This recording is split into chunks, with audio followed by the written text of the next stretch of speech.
Hello, my name is Weiss, and I live in the town of Poughkeepsie. I'm a combat veteran of Iraq, and I'm also a law enforcement officer. I attended the Public Safety Committee's last meeting in regards to this resolution, but I didn't say anything because I wanted to hear what everyone else had to say.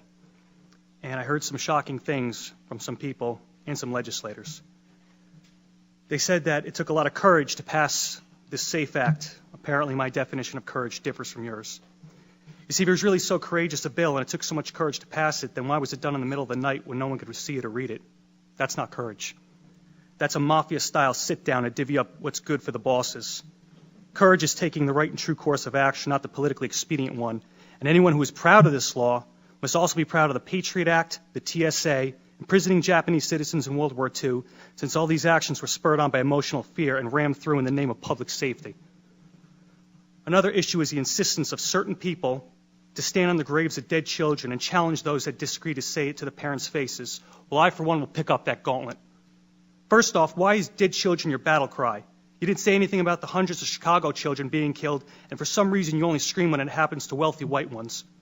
And yes, I will say to anyone's face, my right is more important than your dead, because I fought for it firsthand.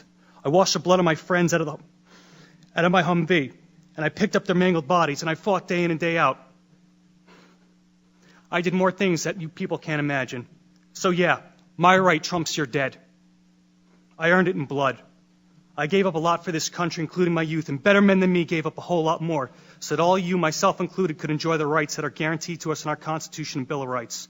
And we didn't go through all that to come back home and watch the surrender of what we fought for happen based on the demented actions of a couple madmen. So in closing, I would like to address specifically the legislators we all know who are going to vote against this resolution. I understand you will vote against this resolution based on some misguided sense of the public good. However, as a law enforcement officer, I'm curious to know about your true resolve. Since voting to take away someone's rights is totally different than being asked to enforce it, I want you to consider this.